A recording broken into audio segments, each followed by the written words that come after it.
بسم اللہ الرحمن الرحیم۔ السلام علیکم۔ حدیث میڈیا میں دیکھنے اور سننے والوں کو خوش آمدید کہتے ہیں اور امید کرتے ہیں آپ سب خیریت سے ہوں گے۔ غرور کا انجام کیا ہے؟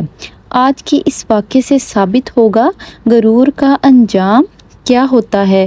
بنی اسرائیل میں ایک شخص تھا جو بہت بڑا ہی نیک، عابد اور زاہد تھا۔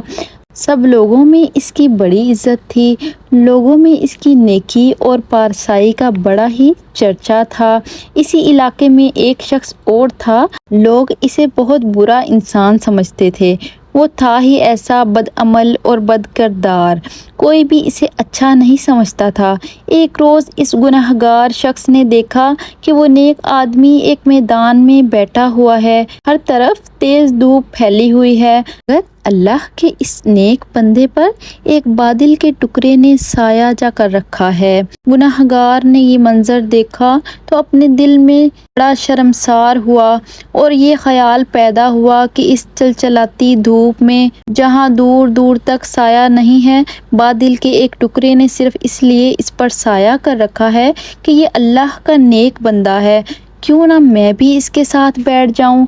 کیا خبر اس کی برکت سے اللہ تعالیٰ مجھے بھی بخش دے اور میری خطاؤں کو معاف فرما دے۔ یہ شخص عابد و زاہد کے پاس گیا اور اس کے ساتھ سائے میں بیٹھ گیا۔ اس کے بیٹھتے ہی اس عابد و زاہد شخص کے دل میں خیال آیا کہ یہ اپنے زمانے کا بدترین گنہگار اور پوری قوم میں بدنام شخص ہے، اس کے ساتھ تو کوئی بھی اٹھنا بیٹھنا پسند نہیں کرتا، یہ میرے پاس کہاں سے آ کر بیٹھ گیا۔ یہ خیال آتے ہی اس نے اس رسوائے زمانہ کو اپنے پاس سے اٹھا دیا۔ وہ گنہگار شخص اٹھا اور چلا گیا، لیکن بادل کا وہ ٹکڑا بھی اس کے ساتھ روانہ ہو گیا اور اس کے سر پر سایہ فغن ہو گیا۔